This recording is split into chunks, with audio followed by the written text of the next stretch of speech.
ഞാൻ എം.എൻ. കാരശ്ശേരി. ഭാഷയെപ്പറ്റി എപ്പോഴും എന്തെങ്കിലും ആലോചിക്കാനുണ്ടാവും.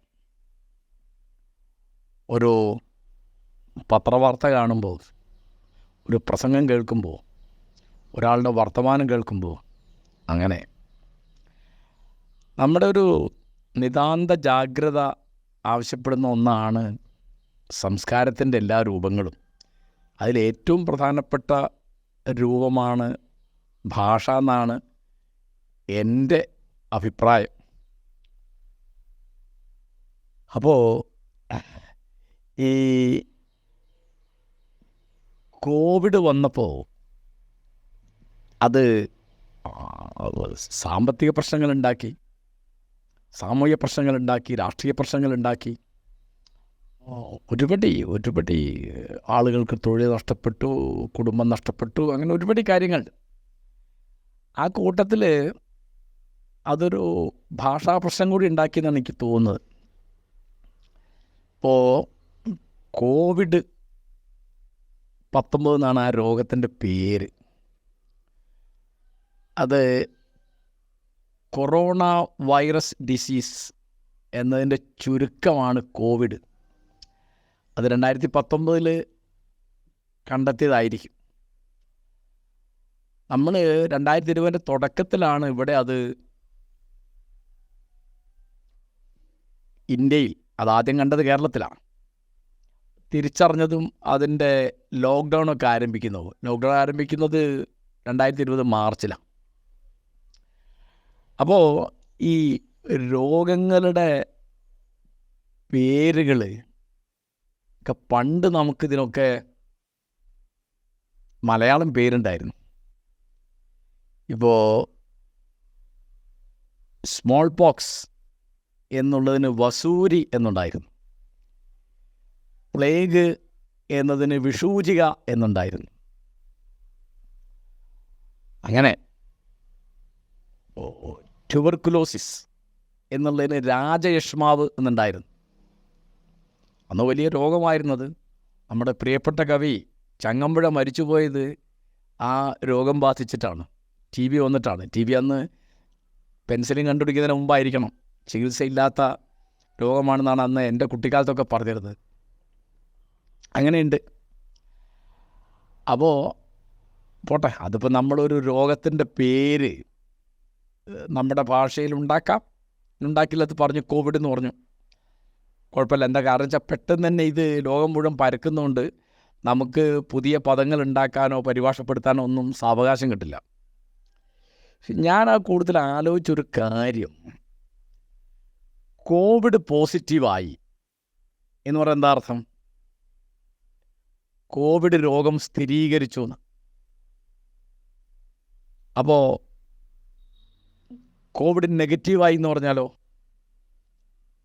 കോവിഡിൽ നിന്ന് മുക്തി നേടി, അല്ലെ രോഗമുക്തി പ്രാപിച്ചു എന്നാണ് അർത്ഥം. പക്ഷെ സാമാന്യമായി നമ്മുടെ ടെലിവിഷൻ ചാനലുകൾ, റേഡിയോ, പത്രമാധ്യമങ്ങൾ ഒക്കെ പറഞ്ഞത് എന്താണ്? കോവിഡ് പോസിറ്റീവായി എന്നാണ്. മുഖ്യമന്ത്രിക്ക് കോവിഡ് പോസിറ്റീവായി, അല്ലെങ്കിൽ ആരോഗ്യമന്ത്രിക്ക് കോവിഡ് പോസിറ്റീവായി, അല്ലെങ്കിൽ മമ്മൂട്ടിക്ക് കോവിഡ് പോസിറ്റീവായി. അങ്ങനെ ഇപ്പോൾ പോസിറ്റീവ് എന്നുള്ള വാക്ക് നമ്മുടെ ഇടയിലുള്ളൊരു പ്രതീതി, അതൊരു നല്ല കാര്യം എന്നാണ്. അപ്പോൾ പോസിറ്റീവ് തിങ്കിങ് എന്ന് പറയും. ഗുണപരമായ ചിന്ത, ഗുണാത്മകമായ ചിന്ത. നെഗറ്റീവ് എന്നുള്ളതിന് ഒരു നിഷിദ്ധാർത്ഥമാണ്. അത് നിഷേധാത്മക ചിന്ത എന്നുള്ള അർത്ഥമുള്ള നെഗറ്റീവ് തിങ്കിങ് എന്ന് പറഞ്ഞാൽ നെഗറ്റിവിറ്റി എന്നൊക്കെ പറയുമ്പോൾ.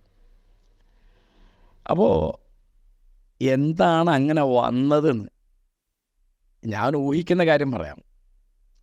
അപ്പോൾ അദ്ദേഹത്തിന് കോവിഡ് രോഗം സ്ഥിരീകരിച്ചു എന്ന് പറയേണ്ട സ്ഥാനത്ത്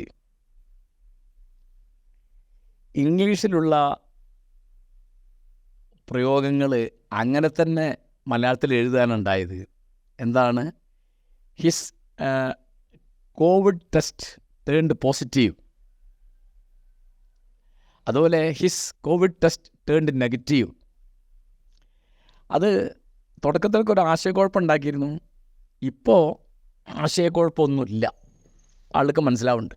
അപ്പോൾ എന്താ കുഴപ്പം? അങ്ങനെ പറഞ്ഞാൽ പോരെ? അങ്ങനെ പറഞ്ഞാൽ മതി. പക്ഷേ ഇപ്പം ഈ ഒരു ഏതാണ്ട് 5-8 മാസമെങ്കിലും എൻ്റെ നിരീക്ഷണത്തിൽ ആ ആശയക്കുഴപ്പം, കൺഫ്യൂഷൻ നിലനിന്നു. അപ്പോൾ നമ്മൾ ഇങ്ങനെയല്ല ഭാഷയെ കൈകാര്യം ചെയ്യേണ്ടതെന്നാണ് എനിക്ക് തോന്നുന്നത്. ഒരു ആശയം വരുമ്പോൾ, ഒരു ഉപകരണം വരുമ്പോൾ, ഒരു രോഗം വരുമ്പോൾ, ഒരു ചികിത്സാ രീതി വരുമ്പോൾ അത് മലയാളത്തിൽ എങ്ങനെ ആലോചിക്കാം, മലയാളത്തിൽ എങ്ങനെ പറയാം എന്ന് നമ്മൾ ആലോചിക്കണം. ഇതൊരു ഭാഷാ മൗലികവാദമല്ലേ? അല്ല. എന്താ കാരണം? ഇപ്പോൾ കോവിഡ് എന്നുള്ളത് പരിഭാഷപ്പെടുത്തിയേ പറയാവൂന്ന് ഞാൻ പറയുന്നില്ല. ഇപ്പോൾ നമ്മൾ എയ്റോപ്ലെയിൻ വന്നപ്പോൾ നമ്മൾ വിമാനം എന്ന് വാക്കുണ്ടാക്കി, ഷിപ്പ് വന്നപ്പോൾ നമ്മൾ കപ്പൽ എന്ന് വാക്കുണ്ടാക്കി, ട്രെയിൻ വന്നപ്പോൾ നമ്മൾ തീവണ്ടി എന്ന് വാക്കുണ്ടാക്കി. പക്ഷെ കാറ് വന്നപ്പോൾ നമ്മളെ വാക്കുണ്ടാക്കുന്ന ആ പണി നിന്നുപോയി. നമ്മൾ കാറെന്ന് തന്നെ പറഞ്ഞു. വലിയ കുഴപ്പമുണ്ടോ? ഒരു കുഴപ്പമില്ല. കാറെന്ന് പറഞ്ഞോളൂ, കുഴപ്പമില്ല. കമ്പ്യൂട്ടർ എന്ന് പറഞ്ഞോളൂ, കുഴപ്പമില്ല. പക്ഷെ പിന്നെ അവിടുന്ന് അങ്ങോട്ടുള്ളതൊക്കെ ഇങ്ങനെ ആക്കി കഴിഞ്ഞാൽ നമ്മുടെ ഭാഷയുടെ തനത് ആവിഷ്കാര രീതികൾ ഇല്ലാതെയായിപ്പോവും. അവിടെയുണ്ട് പ്രശ്നം. ഒരു വാക്കിൻ്റെ പ്രശ്നമല്ല അത്. ഇപ്പോൾ പുതിയൊരു വാക്ക് ഞാൻ കണ്ടു. അത് കോവിർജിൻ, COVIRGIN, വിർജിൻ എന്ന് പറഞ്ഞാൽ, വിർജിൻ നമ്മൾ സാറിന് പറഞ്ഞാൽ കന്യക. കോവിർജിൻ എന്ന് പറഞ്ഞാലോ, ഇതുവരെ കോവിഡ് രോഗം സ്പർശിച്ചിട്ടില്ലാത്ത ഒരാൾ, ആണിനും പെണ്ണിനും അങ്ങനെ പറയാം. ഹീസ് എ കോവിർജിൻ എന്ന് പറഞ്ഞാൽ എന്താ? അയാൾക്ക് കോവിഡ് ഒരിക്കലും ബാധിച്ചിട്ടില്ല. ഷീസ് എ കോവിർജിൻ എന്ന് പറഞ്ഞാൽ എന്താ അർത്ഥം? അവർക്ക് ഒരിക്കലും കോവിഡ് ബാധിച്ചിട്ടില്ല. അപ്പോൾ ഇതിപ്പോൾ നമ്മൾ ഈ പോസിറ്റീവ് നെഗറ്റീവ് എന്ന് പറഞ്ഞ മാതിരി പറഞ്ഞൊക്കെ എന്തൊരു ആഭാസമായിരിക്കും എന്നാലും ചോദിക്കൂ. ഒന്നാമത് വിർജിൻ എന്ന് പറഞ്ഞാൽ അതൊരു സ്ത്രീയെ പരാമർശിക്കുന്നതാണ് നമ്മുടെ ഒരു ധാരണ. അത് വേണ്ട. അപ്പോൾ ഇതുവരെ അദ്ദേഹത്തിന് കോവിഡ് രോഗം ബാധിച്ചിട്ടില്ല, അല്ലെ അദ്ദേഹത്തെ കോവിഡ് സ്പർശിച്ചിട്ടില്ല എന്ന് നമ്മുടെ രീതിയിൽ അങ്ങ് പറഞ്ഞാൽ അത് കഴിഞ്ഞു.